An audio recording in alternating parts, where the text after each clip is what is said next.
심리학자들은 인간에게 없어서 안 되는 3대 필요를 다음과 같이 말합니다. 첫째는 중요성의 필요입니다. 자신이 중요한 존재다라는 사실을 인정할 필요가 있다는 거예요. 제가 새로 피택된 우리 권사님들을 교육하면서 제일 첫 번째 한 얘기가 그거예요. 나는 소중한 사람이다 하는 고백을 하게 하는 거였어요. 나는 소중한 사람이다. 첫째는 하나님께 소중한 사람이다. 둘째는 우리 목사님께 소중한 사람이다. 셋째는 나 자신에게 나는 소중한 사람이다 하는 이 고백을 하게 했어요. 그러나 그것은 피택된 권사님들만 아니라 여러분들 모두에게도 해당된다는 얘기를 제가 그 며칠 뒤 새벽 아침에 말씀을 드렸던 기억이 납니다. 기억나셔요? 같이 한번 고백해 보십시다. 나는 소중하다. 나는 소중하다. 여러분이 나의 소중함, 이것을 늘 내가 인정하고 고백하면서 살아야 된다는 거예요. 사람들이 나를 어떻게 생각하느냐? 거기 구애받지 마시고요. 나는 하나님께, 나는 우리 목사님한테, 나는 나 자신에게 소중하다. 이 고백을 놓치지 말아야 돼요. 두 번째는 안정성의 필요입니다. 의식주뿐만 아니라 정신적으로도 근심으로부터의 해방이 필요하다라고 하는 거예요. 셋째는 소속의 필요로서 사람은 어디에 매여 있지 않으면 뭔가 불안해진다는 거예요. 세상에서는 가정이나 학교, 직장 등 많은 단체가 있어서 우리는 소속 관계를 만들 수가 있습니다. 그러나 그 모든 것은 인위적인 소속이고 참다운 만족과 안심은 내가 본래 소속되었던 우리 생명의 출처가 되시는 우리 하나님께 돌아가 그 품에 거할 때 비로소 얻게 되어지는 겁니다. 저는 이것을 영적 본능이라고 그랬어요. 영적 본능. 영적 본능이 강해야 우리가 건강한 삶을 살 수 있다는 거예요. 이것이 이루어질 때 우리는 심령의 근심에서 온전히 자유할 수 있게 됩니다. 마음의 즐거움이 넘치는 건강한 삶을 살 수 있다는 거예요. 우리가 이 앞에서 본 것처럼 근심이니 불안이니 하는 것들은 결국 안정감의 결여에서 오는 거거든요. 어제 21절 마지막 구절과 반복되는 말씀이 오늘 25절에도 나오지요. 미련한 아들은 그 아비의 근심이 되고 그 어미의 고통이 되느니라. 왜 미련한 자가 아비의 근심이 되겠습니까? 왜 어미의 심적 고통의 이유가 되겠느냐는 거예요. 이 미련한 자녀가 어디로 튈지 모르기 때문에 그렇죠. 무슨 사고를 또 저지를지 모르기 때문에 그럴 거예요.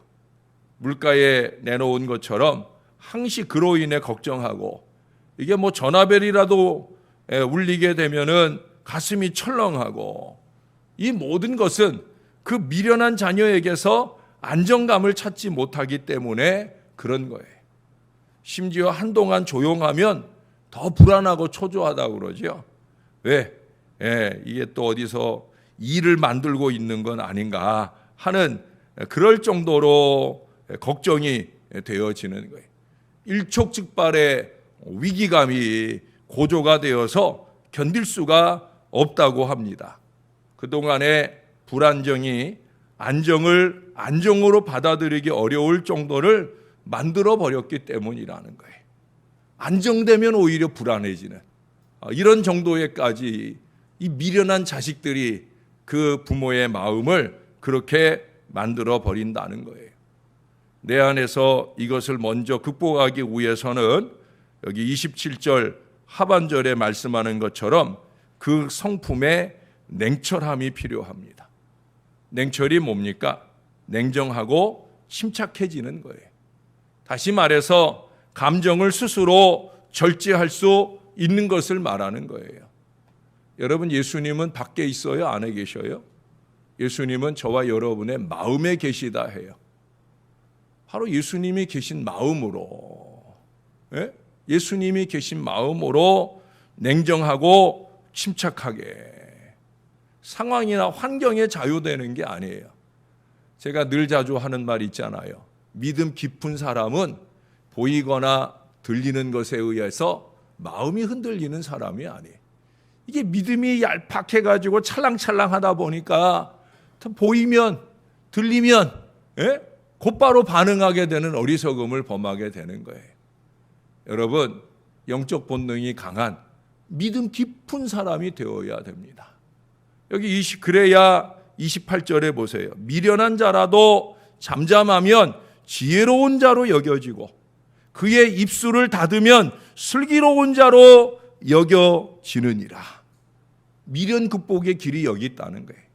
미련을 극복하고 냉철해지는 비결이 바로 여기에 있다는 거예요. 그것은 나의 심령으로 건강하게 하고 내가 만나고 대하는 모든 사람으로 건강하게 하는 그런 좋은 비결이 된다는 거예요.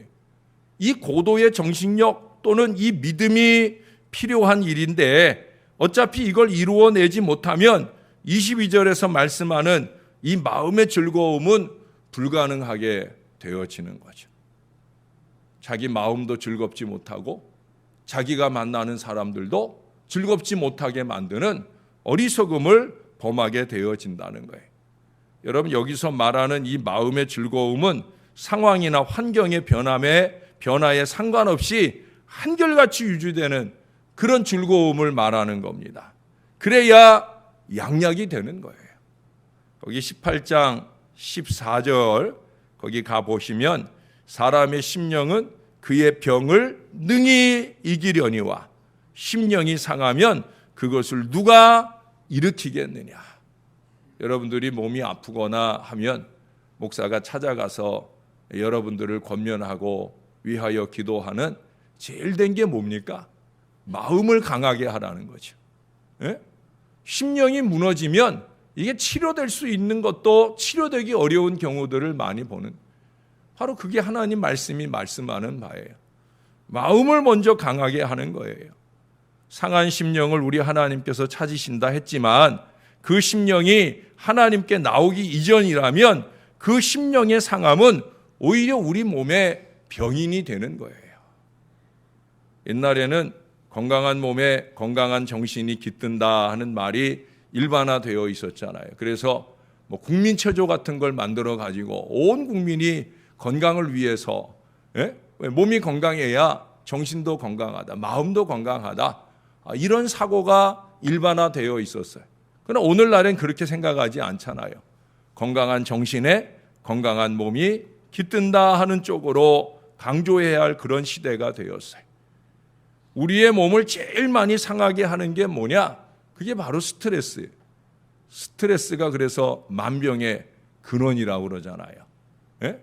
얼마 전에 우리 아들놈도 갑자기 한 2주 전에 아팠는데 병원에 제가 데리고 가니까 그 병원에서 하는 얘기가 그거예요. 요즘 젊은이들이 이렇게 병원에 오는 경우가 많은데 제일 큰 요인이 스트레스라는 거예요. 이제 이 녀석이 취업을 하고 한 몇 달 그 직장 상황에 적응해 다니려다 보니까 아마 스트레스가 많았던 것 같아요. 계속 야근이 이어지고 하니까 몸이 필요하고 마음은 스트레스가 받고 그러니까 애가 병이 찾아오더라고요. 예. 여러분, 스트레스 주는 사람이 제일 나쁜 사람이에요. 건강해야 됩니다라고 말하면서 스트레스 주는 사람이 제일 나쁜 사람이 되어지고 있어요. 미국의 정신건강협회가 행복한 생애를 위하여 권고한 5가지 원칙이 있어요.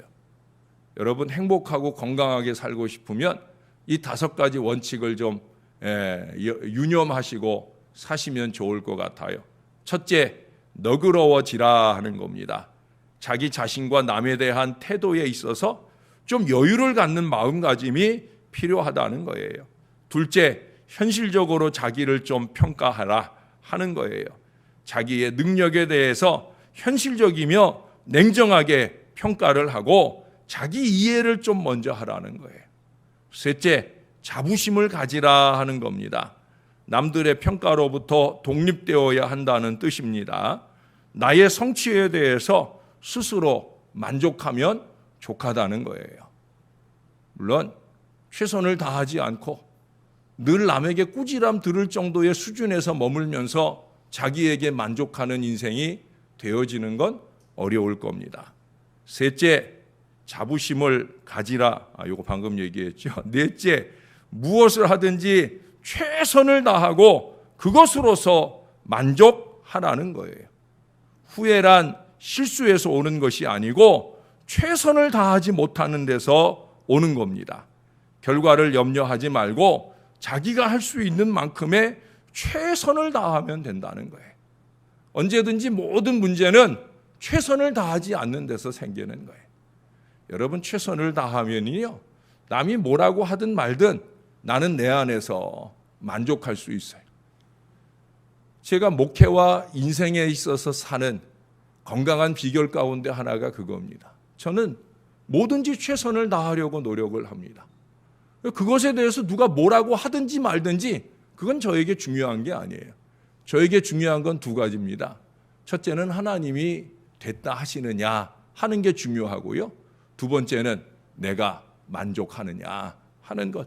내가 만족할 정도의 최선을 쏟아붓고 있느냐, 바로 그게 중요한 거예요. 다섯 번째는 그래서 명랑하게 살아라 하는 거예요. 물론 명랑해지기 힘든 환경에 놓일 때가 많이 있지만은 그런 여건에도 불구하고 밝게 노력해 보라는 권고를 마지막으로 하고 있어요. 세상 사람들은 이 마지막 권고가 쉽지 않을 거예요. 그러나 우리는 가능하잖아요. 아까도 말씀드린 대로 내 안에 그리스도가 계시니 가능할 수 있는 거예요. 여러분, 이상의 5가지 원칙에는 뭐 약을 좋은 거 먹어라, 비타민이나 영양식이나 뭐 운동을 해라, 이런 언급들이 없어요. 모두가 뭐예요? 마음가짐과 인간관계에 있어서의 태도를 말씀해 주고 있습니다. 눈을 돌려보시면 여름의 대자연의 그 새로운 결실들로 풍성해지는 걸 보게 됩니다. 올해는 감나무 열매가 열렸나 몰라요. 열려도 먹지 못하는 감나무지만 어떻든 열매가 맺혀지고 풍성해지는 그런 여름입니다. 여러분, 그런 여름 자연을 바라보시면서 마음을 좀 풍성하게, 마음을 좀 푸르게 그렇게 만들어 가시는 저와 여러분들이 되어야 될 것입니다.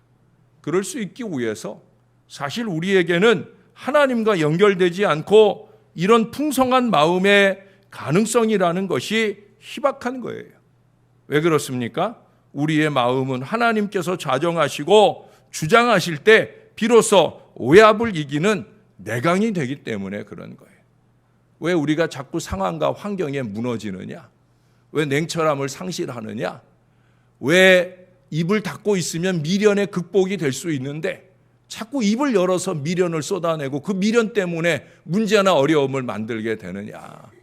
제가 자주 얘기하잖아요. 내 안에 내가 너무 많아서, 내 안에 내가 사라지고 내 안에 성령이 충만하고 하나님이 나를 주장하시는 건강한 인생이 되면 그러면 말에나 일에나 주님의 기뻐하시는 바가 될 뿐 아니라 내 마음도 행복하고 나의 행복이 다른 사람들에게 전염되는 이 거룩한 영향력을 맺어갈 수 있는데 이게 잘 되지 않는다라고 하는 거예요. 사랑하는 여러분, 제가 늘 자주 부르는 찬양을 여러분에게 여러 번 불러드렸어요. 하나님께로 더 가까이 갑니다. 고통 가운데 계신 주님, 변함없는 주님의 그 신사랑 영원히 주님만을 높이리 섬기리. 바로 그게 비결이에요. 저의 마음이 평안을 찾는 비결이기도 하고요. 여러분들이 평안해지기를 원하는 간절한 기도가 그 안에 있어요. 하나님께로 더 가까이 가셔야 합니다. 하나님께로 조금만 더 가까이 가주셔요. 바울도 빌립보서 4장 6절 7절에서 말씀하잖아요. 7월 첫 주일에도 이제 그 본문을 가지고 설교할 텐데 여러분 분명히 말씀하고 있어요. 아무것도 염려하지 말고 아무것도 염려하지 말고 우리의 모든 것을 감사함으로 하나님께 아뢰라. 그러면 우리의 마음과 생각을 잘 아시는 하나님의 평강이 우리를 주장해 주실 거다. 하나님이 주장해 주시는 평강의 은혜를 누리고 건강한 육신으로 살아가길 원하시면 하나님께 제가 전에 하나님과의 말씀 교제가 꾸준해야 된다는 말씀을 그래서 드리는 거예요.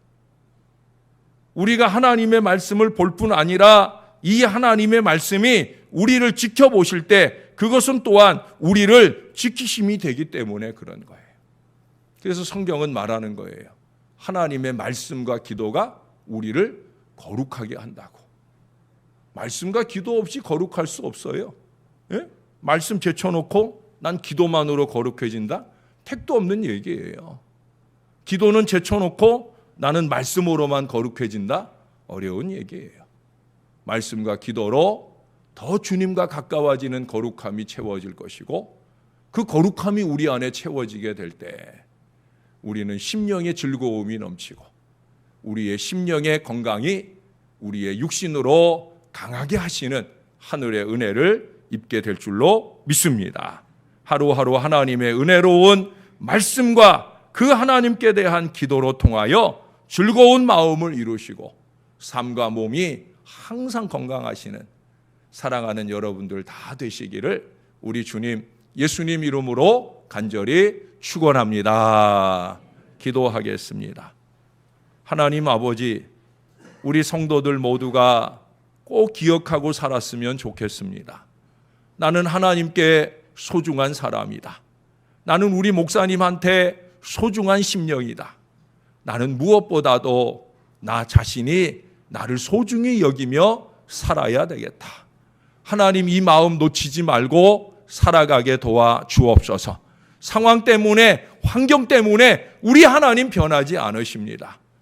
상황 때문에 환경 때문에 이 부족한 종도 주의 사랑하는 이 백성들을 향한 마음이 변화되지 않으려고 영부림치며 목회합니다.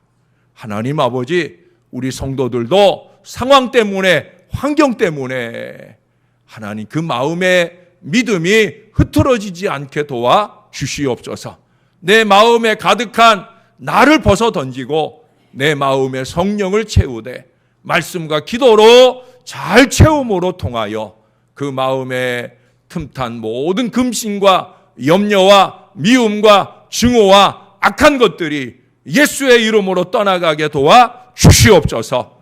이것들을 떠나보내지 않고는 내 마음의 즐거움이 채워질 수 없는 것입니다. 내 마음의 즐거움은 다른 사람들이 채워주는 것이 아니라 하나님께로 더 가까이 갈 때 채워지는 것이고 그 하나님 보시기 좋은 마음으로 내 마음을 채워갈 때 이루어질 수 있는 것임을 깨닫는 저와 이 백성들이 되게 하여 주옵소서. 비결은 다른 데 있지 않습니다. 비결은 상황에 있는 것도 아니고 환경에 있는 것도 아니고 비결은 내 마음에 있습니다. 내 심령에 있습니다.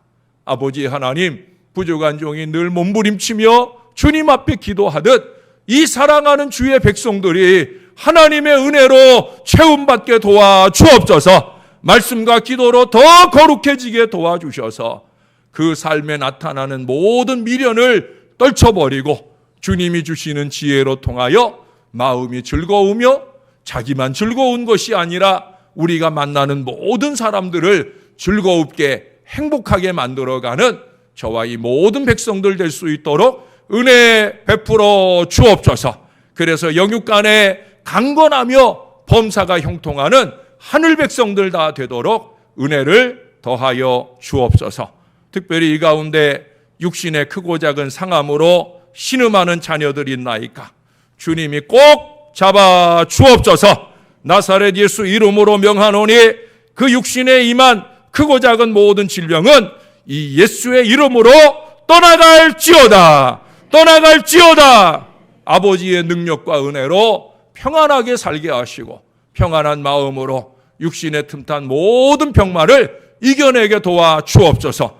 암병과 같이 크고 어려운 병일지라도 예수의 이름으로 이기고 승리하는 하나님 백성들 다 되게 축복해 주옵소서.